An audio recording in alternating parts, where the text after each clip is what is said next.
The Complete Works of William Shakespeare by William Shakespeare. Act 3. Scene I. The Palace. Enter Duke Frederick, Oliver, and Lords Frederick. Not see him since. Sir, that cannot be. But were I not the better part made mercy, I should not seek an absent argument of my revenge, thou present. But look to it, find out thy brother wheresoe'er he is, seek him with candle, bring him dead or living within this 12-month, or turn thou no more to seek a living in our territory. Thy lands and all things that thou dost call thine worth seizure do we seize into our hands, till thou canst quit thee by thy brother's mouth of what we think against thee. Oliver. Oh, that your highness knew my heart in this! I never loved my brother in my life. Frederick. More villain thou. Well, push him out of doors, and let my officers of such a nature make an extent upon his house and lands. Do this expediently, and turn him going. Extant Scene 2. The forest. Enter Orlando, with a paper. Orlando. Hang there, my verse, in witness of my love, and thou, thrice-crowned queen of night, survey with thy chaste eye, from thy pale sphere above, thy huntress name that my full life doth sway. O Rosalind! These trees shall be my books, and in their barks my thoughts I'll character, that every eye which in this forest looks shall see thy virtue witnessed everywhere. Run, Orlando, carve on every tree the fair, the chaste, and unexpressive she. Exit. Enter Corin and Touchstone. Corin. And how like you this shepherd's life, Master Touchstone? Touchstone. Truly, shepherd, in respect of itself, it is a good life, but in respect that it is a shepherd's life, it is not. In respect that it is solitary, I like it very well, but in respect that it is private, it is a very vile life. Now in respect it is in the fields, it pleaseth me well, but in respect it is not in the court, it is tedious. As it is a spare life, look you, it fits my humor well, but as there is no more plenty in it, it goes much against my stomach. Hast any philosophy in thee, shepherd? Corin. No more but that I know the more one sickens the worse at ease he is, and that he that wants money, means, and content, is without 3 good friends, that the property of rain is to wet, and fire to burn, that good pasture makes fat sheep, and that a great cause of the night is lack of the sun, that he that hath learned no wit by nature nor art may complain of good breeding, or comes of a very dull kindred. Touchstone. Such a one is a natural philosopher. Wast ever in court, shepherd? Corin. No, truly. Touchstone. Then thou art damned. Corin. Nay, I hope. Touchstone. Truly, thou art damned, like an ill-roasted egg, all on one side. Corin. For not being at court? Your reason. Touchstone. Why, if thou never wast at court thou never saw'st good manners. If thou never saw'st good manners, then thy manners must be wicked, and wickedness is sin, and sin is damnation. Thou art in a parlous state, shepherd. Corin. Not a whit. Touchstone. Those that are good manners at the court are as ridiculous in the country as the behavior of the country is most mockable at the court. You told me you salute not at the court, but you kiss your hands. That courtesy would be uncleanly if courtiers were shepherds. Touchstone. Instance, briefly, come instance. Corin. Why, we are still handling our ewes, and their fells, you know, are greasy. Touchstone. Why, do not your courtiers' hands sweat? And is not the grease of a mutton as wholesome as the sweat of a man? Shallow. A better instance, I say, come. Corin. Besides, our hands are hard. Touchstone. Your lips will feel them the sooner. Shallow again. A more sounder instance, come. Corin. And they are often tarred over with the surgery of our sheep. And would you have us kiss tar? The courtier's hands are perfumed with civet. Touchstone. Most shallow man. Thou worm's meat in respect of a good piece of flesh indeed. Learn of the wise, and perpend, civet is of a baser birth than tar, the very uncleanly flux of a cat. Mend the instance, shepherd. Corin. You have too courtly a wit for me, I'll rest. Touchstone. Wilt thou rest damned? God help thee, shallow man. God make incision in thee. Thou art raw. Corin. Sir, I am a true laborer. I earn that I eat, get that I wear. Oh, no man hate, envy no man's happiness. Glad of other men's good, content with my harm. And the greatest of my pride is to see my ewes graze and my lambs suck. Touchstone. That is another simple sin in you, to bring the ewes and the rams together, and to offer to get your living by the copulation of cattle, to be bawd to a bellwether, and to betray a she-lamb of a 12-month to crooked-pated, old, cuckoldly ram, out of all reasonable match. If thou beest not damned for this, the devil himself will have no shepherds. I cannot see else how thou shouldst scape. Corin. Here comes young Master Ganymede, my new mistress's brother. Enter Rosalind, reading a paper. Rosalind. From the east to western Ind, no jewel is like Rosalind. Her worth, being mounted on the wind through all the world, bears Rosalind. All the pictures fairest Lind are but black to Rosalind. Let no face be kept in mind but the fair of Rosalind. Touchstone. I'll rhyme you so 8 years together, dinners, and suppers, and sleeping hours excepted. It is the right but a woman's rank to market. Rosalind. Out fool! Touchstone. For a taste, if a heart do lack a hind, let him seek out Rosalind. If the cat will after kind, so be sure will Rosalind. Winter garments must be lind, so must slender Rosalind. They that reap must sheaf and bind, then to cart with Rosalind. Sweetest nut hath sourest rind, such a nut is Rosalind. He that sweetest rose will find must find love's prick and Rosalind. This is the very false gallop of verses. Why do you infect yourself with them? Rosalind. Peace, you dull fool. I found them on a tree. Touchstone. Truly, the tree yields bad fruit. Rosalind. I'll graff it with you, and then I shall graff it with a meddler. Then it will be the earliest fruit ith country, for you'll be rotten ere you be half ripe, and that's the right virtue of the meddler. Touchstone. You have said, but whether wisely or no, let the forest judge. Enter Celia, with a writing. Rosalind. Peace. Here comes my sister, reading, stand aside.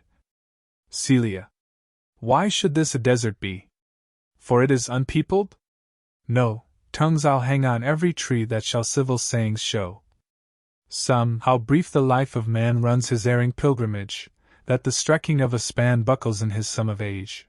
Some, of violated vows twixt the souls of friend and friend. But upon the fairest boughs, or at every sentence end, will I Rosalinda write, teaching all that read to know the quintessence of every sprite heaven would and little show. Therefore heaven nature charged that one body should be filled with all graces wide enlarged.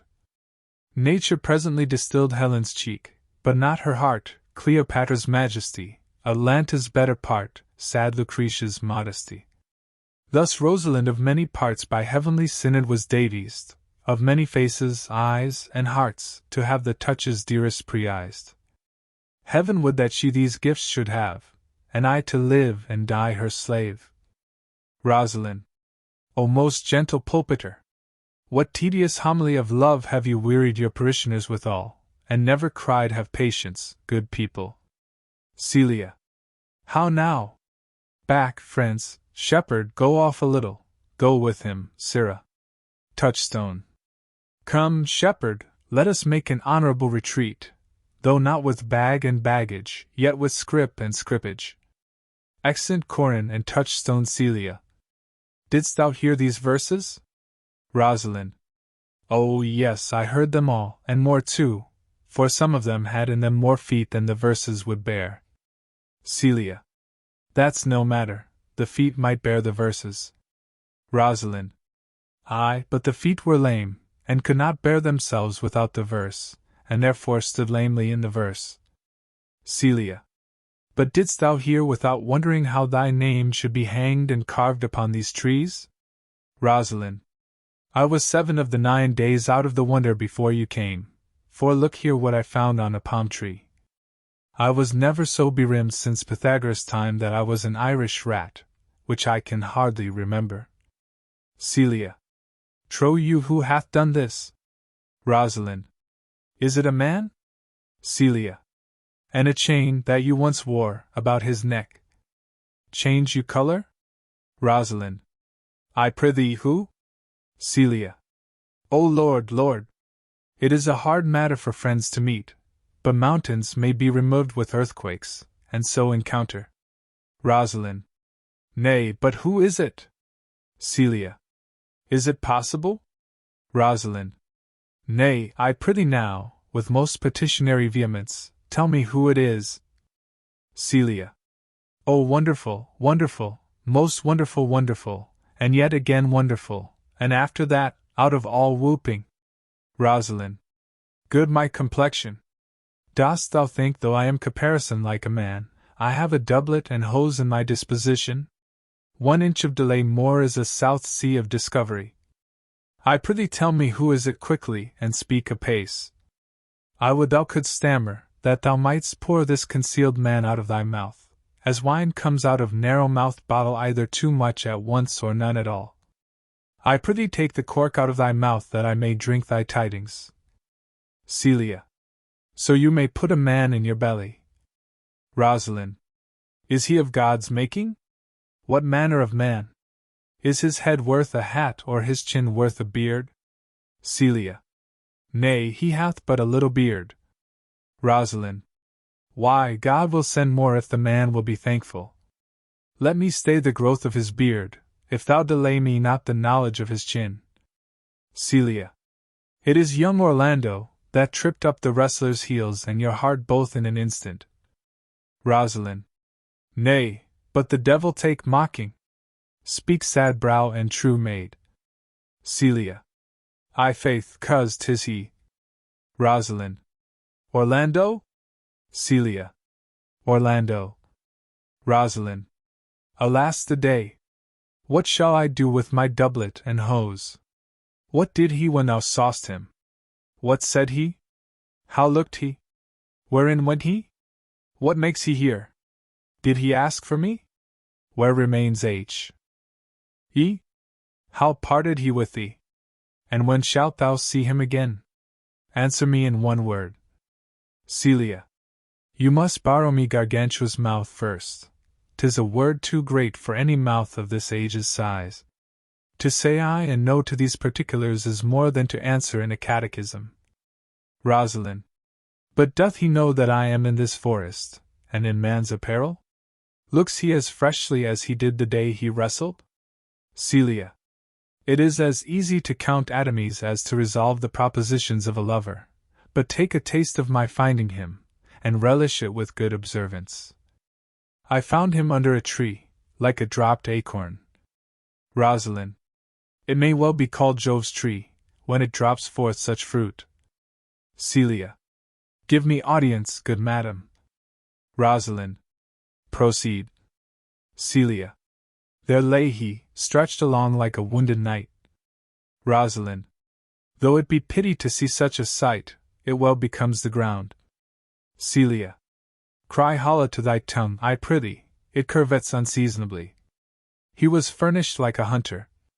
Rosalind. Oh, ominous! He comes to kill my heart. Celia. I would sing my song without a burden, thou bring'st me out of tune. Rosalind. Do you not know I am a woman? When I think I must speak. Sweet, say on. Celia. You bring me out. Soft. Comes he not here? Enter Orlando and Jacques. Rosalind. 'Tis he, slink by, and note him. Jacques. I thank you for your company, but good faith, I had as lief have been myself alone. Orlando. And so had I, but yet, for fashion's sake, I thank you too for your society. Jacques. God by you, let's meet as little as we can. Orlando. I do desire we may be better strangers. Jacques. I pray you mar no more trees with writing love songs in their barks. Orlando. I pray you mar no more of my verses with reading them ill-favoredly. Jock. Rosalind is your love's name? Orlando. Yes, just. Jock. I do not like her name. Orlando. There was no thought of pleasing you when she was christened. Jock. What stature is she of? Orlando. Just as high as my heart. Jock. You are full of pretty answers. Have you not been acquainted with goldsmiths' wives, and conned them out of rings? Orlando. Not so, but I answer you right painted cloth, from whence you have studied your questions. Jock. You have a nimble wit. I think 'twas made of Atlanta's heels. Will you sit down with me? And we two will rail against our mistress the world, and all our misery. Orlando. I will chide no breather in the world but myself, against whom I know most faults. Jock. The worst fault you have is to be in love. Orlando. 'Tis a fault I will not change for your best virtue. I am weary of you. Jock. By my troth, I was seeking for a fool when I found you. Orlando. He is drowned in the brook, look but in, and you shall see him. Jock. There I shall see mine own figure. Orlando. Which I take to be either a fool or a cipher. Jock. I'll tarry no longer with you. Farewell, good senior love. Orlando. I am glad of your departure. Adieu, good Monsieur Melancholy. Exit Jock Rosalind. Aside to Celia, I will speak to him like a saucy lackey, and under that habit play the knave with him. Do you hear, Forester? Orlando. Very well, what would you? Rosalind. I pray you, what is the clock? Orlando. You should ask me what time o' day. There's no clock in the forest. Rosalind. Then there is no true lover in the forest, else sighing every minute and groaning every hour would detect the lazy foot of time as well as a clock. Orlando. And why not the swift foot of time? Had not that been as proper? Rosalind. By no means, sir. Time travels in divers paces with divers persons. I'll tell you who time ambles withal, who time trots withal, who time gallops withal, and who he stands still withal. Orlando. I prithee, who doth he trot withal? Rosalind. Marry, he trots hard with a young maid between the contract of her marriage and the day it is solemnized. If the interim be but a essay night, time's pace is so hard that it seems the length of 7 year. Orlando. Who ambles time withal? Rosalind. With a priest that lacks Latin and a rich man that hath not the gout, for the one sleeps easily because he cannot study, and the other lives merrily because he feels no pain, the one lacking the burden of lean and wasteful learning, the other knowing no burden of heavy tedious penury. These time ambles withal. Orlando. Who doth he gallop withal? Rosalind. With a thief to the gallows, for though he go as softly as foot can fall, he thinks himself too soon there. Orlando. Who stays it still withal? Rosalind. With lawyers in the vacation, for they sleep between term and term, and then they perceive not how time moves. Orlando. Where dwell you, pretty youth? Rosalind. With this shepherdess, my sister, here in the skirts of the forest, like fringe upon a petticoat. Orlando. Are you native of this place? Rosalind. As the coney that you see dwell where she is kindled. Orlando. Your accent is something finer than you could purchase in so removed a dwelling. Rosalind. I have been told so of many, but indeed an old religious uncle of mine taught me to speak, who was in his youth an inland man, one that knew courtship too well, for there he fell in love. I have heard him read many lectures against it, and I thank God I am not a woman, to be touched with so many giddy offences as he hath generally taxed their whole sex withal. Orlando. Can you remember any of the principal evils that he laid to the charge of women? Rosalind. There were none principal. They were all like one another as halfpence are, every one fault seeming monstrous till his fellow fault came to match it. Orlando. I prithee recount some of them. Rosalind. No, I will not cast away my physic but on those that are sick. There's a man haunts the forest that abuses our young plants with carving Rosalind on their barks, hangs odes upon hawthorns and elegies on brambles, all, forsooth, deifying the name of Rosalind. If I could meet that fancymonger, I would give him some good counsel, for he seems to have the quotidian of love upon him. Orlando. I am he that is so love-shacked. I pray you tell me your remedy. Rosalind. There is none of my uncle's marks upon you. He taught me how to know a man in love, in which cage of rushes I am sure you are not prisoner. Orlando. What were his marks? Rosalind.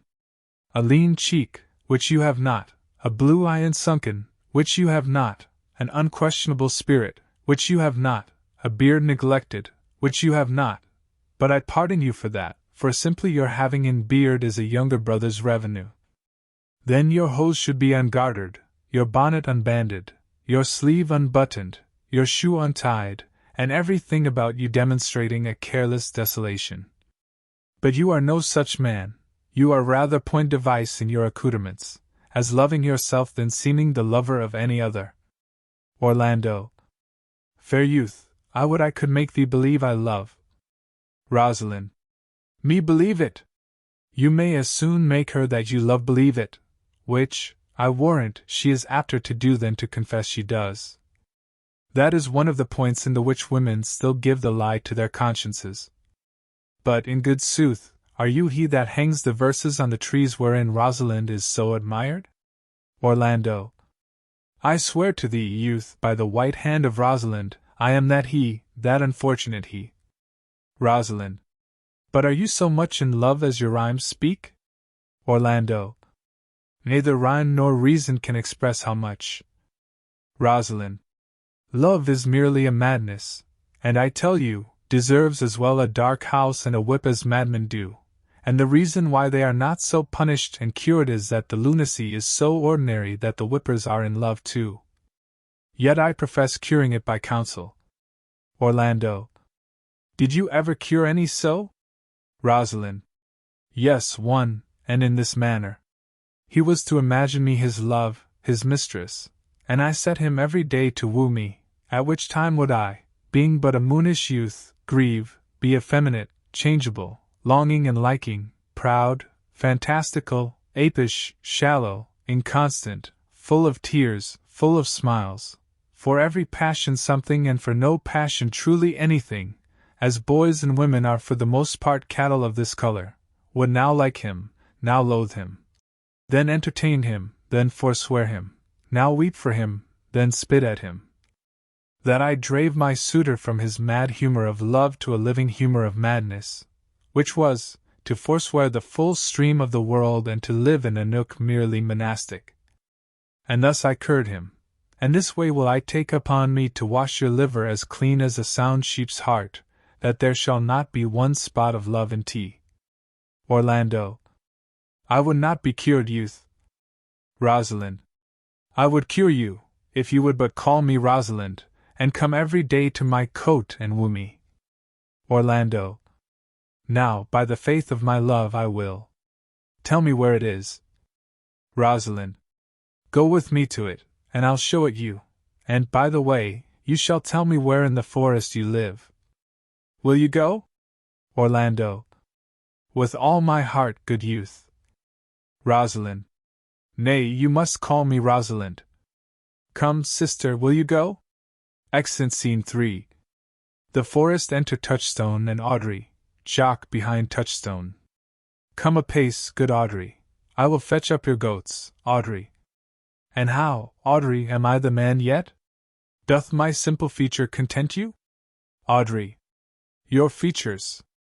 Lord warrant us. What features? Touchstone. I am here with thee and thy goats, as the most capricious poet, honest Ovid, was among the Goths. Jock. Aside, O knowledge ill inhabited, worse than Jove in a thatched house. Touchstone. When a man's verses cannot be understood, nor a man's good wit seconded with the forward child understanding, it strikes a man more dead than a great reckoning in a little room. Truly, I would the gods had made thee poetical. Audrey. I do not know what poetical is. Is it honest in deed and word? Is it a true thing? Touchstone. No, truly, for the truest poetry is the most feigning, and lovers are given to poetry, and what they swear in poetry may be said as lovers they do feign. Audrey. Do you wish, then, that the gods had made me poetical? Touchstone. I do truly, for thou swearest to me thou art honest. Now, if thou wert a poet, I might have some hope thou didst feign. Audrey. Would you not have me honest? Touchstone. No, truly, unless thou wert hard-favored, for honesty coupled to beauty is to have honey a sauce to sugar. Jock. Aside, a material fool. Audrey. Well, I am not fair, and therefore I pray the gods make me honest. Touchstone. Truly, and to cast away honesty upon a foul slut were to put good meat into an unclean dish. Audrey. I am not a slut, though I thank the gods I am foul. Touchstone. Well, praised be the gods for thy foulness. Sluttishness may come hereafter.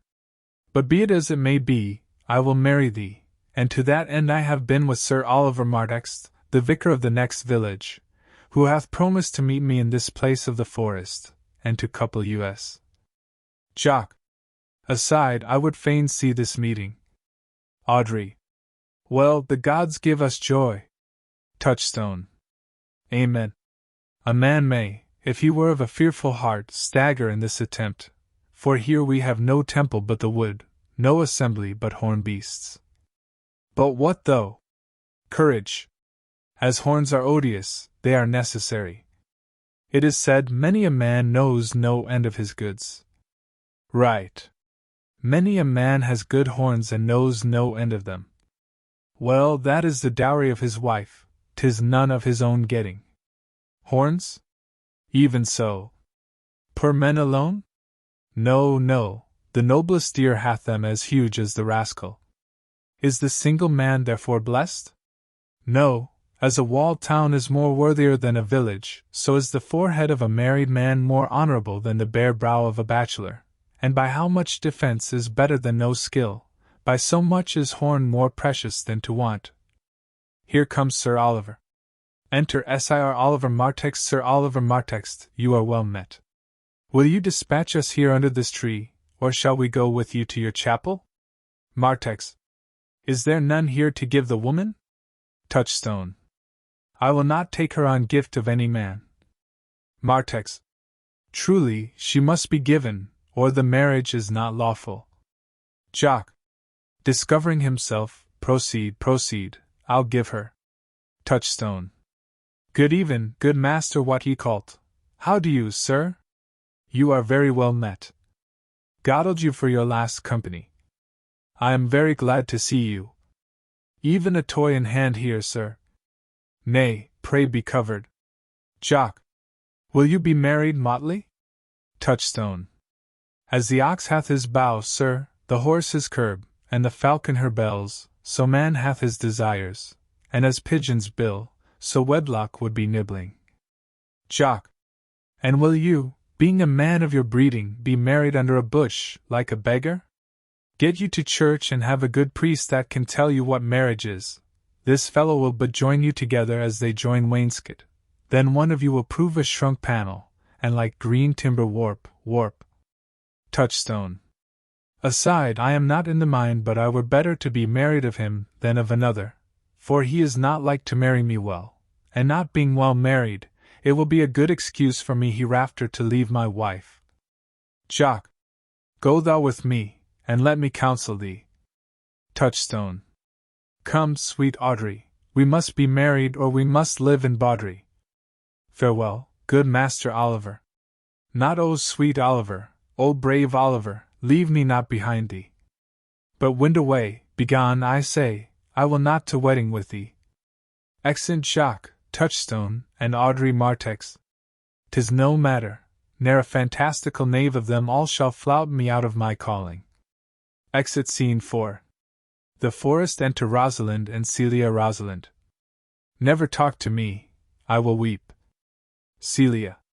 Do, I prithee, but yet have the grace to consider that tears do not become a man. Rosalind.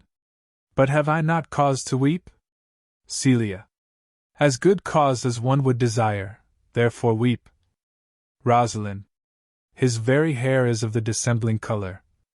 Celia. Something browner than Judas's. Mary, his kisses are Judas's own children. Rosalind. I' faith, his hair is of a good color. Celia. An excellent color, your chestnut was ever the only color. Rosalind. And his kissing is as full of sanctity as the touch of holy bread. Celia. He hath bought a pair of cast lips of Diana. A nun of Winter's sisterhood kisses not more religiously, the very ice of chastity is in them. Rosalind. But why did he swear he would come this morning, and comes not? Celia. Nay, certainly, there is no truth in him. Rosalind. Do you think so? Celia.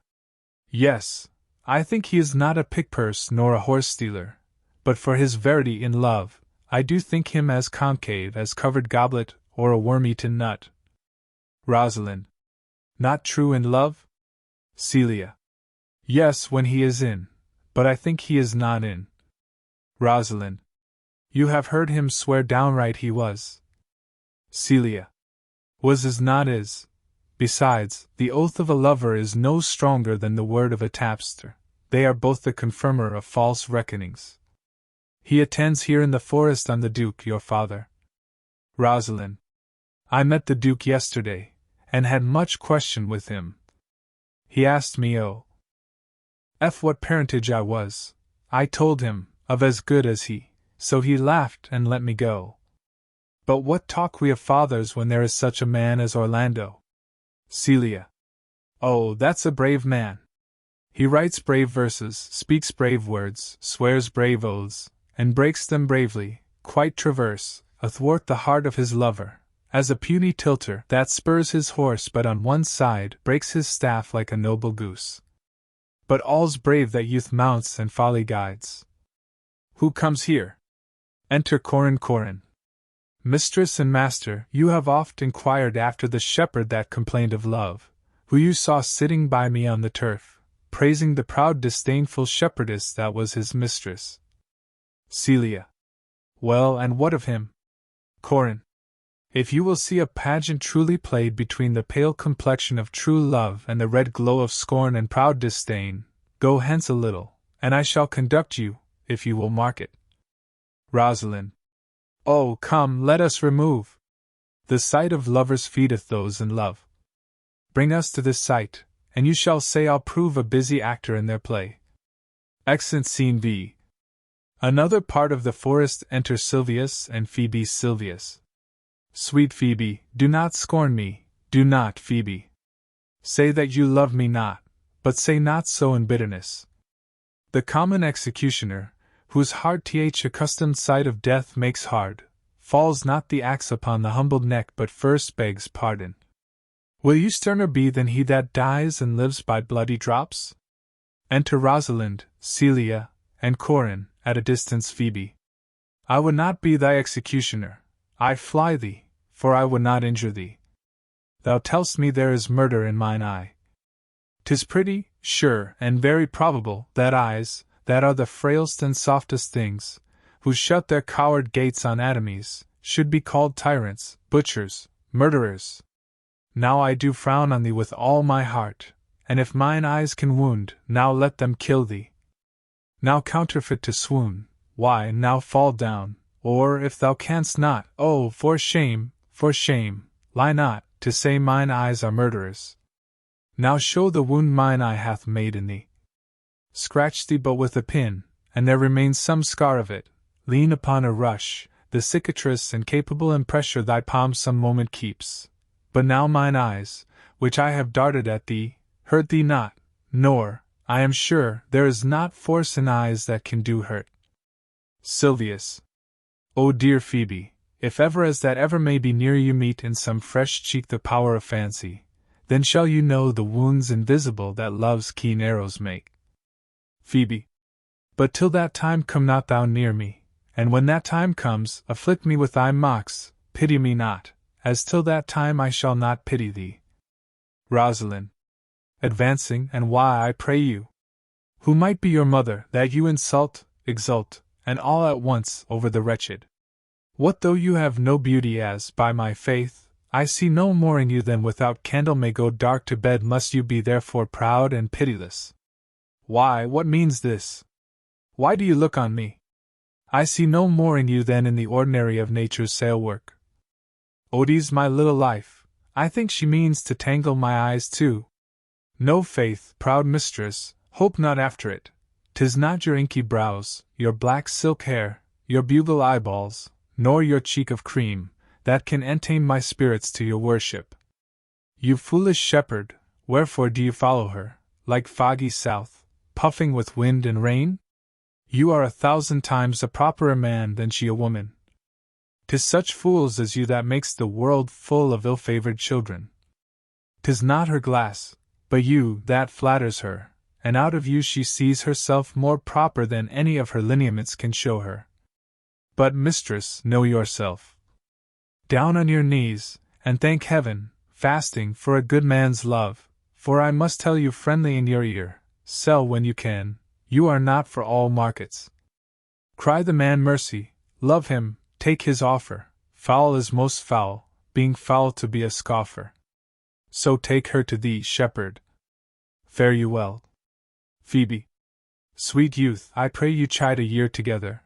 I had rather hear you chide than this man woo. Rosalind. He's fallen in love with your foulness, and she'll fall in love with my anger. If it be so, as fast as she answers thee with frowning looks, I'll sauce her with bitter words. Why look you so upon me? Phoebe. For no ill will I bear you. Rosalind. I pray you do not fall in love with me, for I am falser than vows made in wine. Besides, I like you not. If you will know my house, 'tis at the tuft of olives here hard by. Will you go, sister? Shepherd, ply her hard. Come, sister. Shepherdess, look on him better, and be not proud, though all the world could see, none could be so abused in sight as he. Come to our flock. Excellent Rosalind, Celia, and Corin Phoebe. Dead shepherd, now I find thy saw of might. Who ever loved that loved not at first sight? Silvius. Sweet Phoebe. Phoebe. Ha! What say'st thou, Silvius? Silvius. Sweet Phoebe, pity me. Phoebe. Why, I aren't sorry for the gentle Silvius. Silvius. Wherever sorrow is, relief would be. If you do sorrow at my grief and love, by giving love, your sorrow and my grief were both extermined. Phoebe. Thou hast my love, is not that neighborly? Silvius. I would have you. Phoebe. Why, that were covetousness. Silvius, the time was that I hated thee, and yet it is not that I bear thee love, but since that thou canst talk of love so well, thy company, which erst was irksome to me, I will endure, and I'll employ thee too. But do not look for further recompense than thine own gladness that thou art employed. Silvius. So holy and so perfect is my love, and I in such a poverty of grace, that I shall think it a most plenteous crop to glean the broken ears after the man that the main harvest reaps. Loose now and then a scattered smile, and that I'll live upon. Phoebe. Know'st thou the youth that spoke to me erewhile? Silvius. Not very well, but I have met him oft, and he hath bought the cottage and the bounds that the old Carlot once was master of. Phoebe. Think not I love him, though I ask for him. 'Tis but a peevish boy, yet he talks well. But what care I for words? Yet words do well when he that speaks them pleases those that hear. It is a pretty youth, not very pretty, but sure he's proud, and yet his pride becomes him. He'll make a proper man. The best thing in him is his complexion, and faster than his tongue did make offense, his eye did heal it up. He is not very tall, yet for his years he's tall. His leg is but so, and yet 'tis well. There was a pretty redness in his lip, a little riper and more lusty red than that mixed in his cheek. 'Twas just the difference betwixt the constant red and mingled damask. There be some women, Silvius, had they marked him in parcels as I did, would have gone near to fall in love with him. But for my part, I love him not, nor hate him not, and yet I have more cause to hate him than to love him. For what had he to do to chide at me? He said mine eyes were black, and my hair black, and now I am remembered scorned at me. I marvel why I answered not again, but that's all one, omittance is no quittance. I'll write to him a very taunting letter, and thou shalt bear it, wilt thou, Silvius? Silvius. Phoebe, with all my heart. Phoebe. I'll write it straight. The matter's in my head and in my heart. I will be bitter with him and passing short. Go with me, Silvius. Excellent.